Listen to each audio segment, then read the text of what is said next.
The Jalen Carter trade rumors are reaching a fever pitch, and the Chicago Bears find themselves right in the eye of the storm. Could Ryan Poles be preparing to pull off the shocker of the offseason? We are breaking down every angle of the Carter situation, plus we have some massive news regarding the Bears' fight for extra draft capital that could change the trajectory of this franchise for years to come. Before we dive into the deep end of these rumors, do me a huge favor. Hit that like button, share this video with your fellow Bears fans, and subscribe to the channel so you never miss a single update on your team. The NFL trade winds are swirling with more intensity than we've seen in years, and Jalen Carter is the name on everyone's lips. Jeremy Fowler of ESPN is reporting that the Philadelphia Eagles have officially been receiving calls on their star defensive tackle. Carter is entering his 4th season, which makes him extension eligible, and with the Eagles recently moving huge money to Jordan Davis, the league is starting to wonder if Philly is looking to pivot. My initial reaction, like many of yours, was a hard no. I didn't think the Bears would even pick up the phone. But the landscape has shifted. Easton Butler, a prominent voice in the NFC North scouting circle, claims that 5 specific teams have called Philadelphia to officially kick the tires on Jalen Carter. Those teams: the Green Bay Packers, the San Francisco 49ers, the Seattle Seahawks, the Las Vegas Raiders, and yes, your Chicago Bears. Is it possible that the narrative inside Halas Hall is changing? We have to look at the facts. Jalen Carter is, without a single doubt, one of the most gifted human beings to ever play the interior defensive line. When he is on, he is an unstoppable force of nature. He possesses a rare combination of raw power and a lightning-quick first step that allows him to penetrate the pocket and disrupt plays before they even develop. There's a reason he was considered the best overall prospect in the 2023 NFL Draft regardless of position. He is a prototypical 3-technique tackle, the engine that makes a Matt Eberflus defense run. If you put a locked-in Jalen Carter next to Montez Sweat, you aren't just looking at a good defensive line, you're looking at a nightmare for every quarterback in the NFC North. However, we cannot ignore the shadow that follows him. The red flags that existed during his time at Georgia haven't exactly vanished. We remember the concerns about his conditioning, the questions about his pure love for the game, and the tragic off-field incident involving a teammate. Even in 2025, Carter had what many would consider a down year. He struggled with a shoulder injury, and there were moments where the high-motor play we saw in flashes seemed to disappear. This leads to the ultimate dilemma for Ryan Poles. Do you commit elite-level money to a player that another elite organization is willing to move on from? The fact that the Eagles, an organization known for building through the trenches and valuing young talent, are even listening to offers is a massive proceed with caution sign.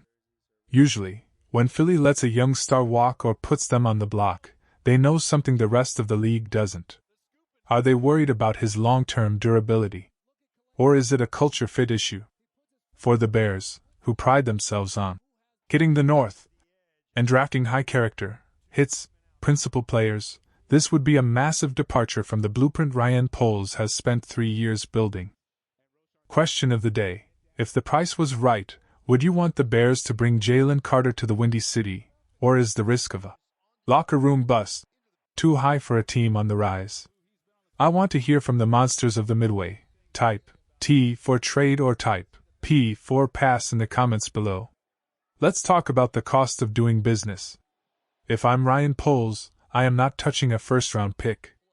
I'm likely not even touching a day 2 pick in the upcoming draft.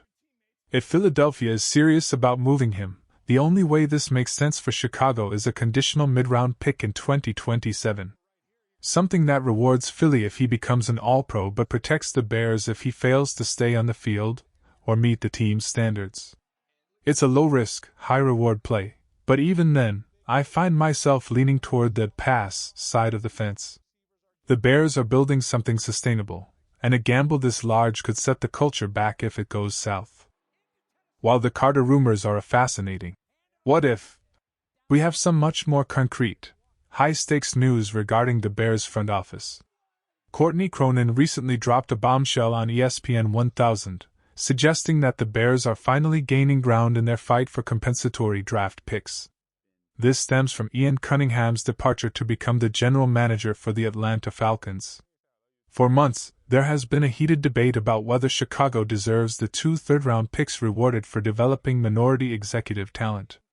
Because the Falcons have a unique power structure involving Matt Ryan, a loophole threatened to strip the Bears of those picks. But the tide is turning. According to Cronin, both Atlanta and Chicago have presented a unified front to the NFL. They've made a compelling case that the spirit of the rule must be upheld. Matt Ryan himself has been an incredible ally in this process, repeatedly stating in public forums that he does not have the final say on personnel. That responsibility belongs solely to Ian Cunningham. This is the smoking gun the Bears needed. If Ian is the man making the picks, managing the cap, and scouting the talent in Atlanta, then he is a primary football executive, and the Bears are legally entitled to those compensatory selections. The NFL is a league of precedents, and failing to grant these picks would send a terrible message to every team in the league. It would essentially tell organizations that they can bypass the minority hiring rewards system by simply tweaking a job title. For the Bears, getting these 2 third-round picks over the next 2 cycles is not just a nice to have. It is essential. We are entering the Caleb Williams era. Very soon, the roster will transition from cheap and rebuilding to expensive and contending. When you start paying a quarterback $50 million or $60 million a year, you lose the ability to buy every free agent you want. You have to hit on your rookies. Think about the value of a third-round pick. These are top 100 players. These are your starting guards, your rotational defensive ends, and your lockdown nickel corners. Even if you don't use the pick, it's a massive piece of trade bait. Ryan Poles has shown he likes to maneuver on draft day, and having 5 picks in the first 3 rounds would give him the ammunition to move back into the first round if a star falls, or trade for a veteran pass rusher on a team looking to rebuild. Speaking of veterans, don't expect the Bears to be the biggest spenders in free agency this week. While names like Trey Hendrickson are being shouted from the rooftops by fans, the reporting suggests a much more calculated approach. The Bears are likely looking to shore up the secondary, perhaps a reunion or a new face at safety, and potentially adding some veteran depth at linebacker. They aren't looking for one-year rentals. They are looking for pieces that fit the 2026 championship window. If the Bears get those compensatory picks, it confirms that the plan is to build a homegrown powerhouse rather than a dream team that fizzes out after a season. The NFL is expected to announce the official compensatory pick list any day now. It's a moment of truth for the league office. Will they do right by the Bears and uphold the integrity of the Rooney Rule rewards? Or will they hide behind a technicality? If the momentum Courtney Cronin is hearing is real, Chicago is about to get a massive infusion of talent-building capital. Between the high-stakes gamble of a Jalen Carter trade and the looming decision from the league office, the Chicago Bears are standing at a crossroads.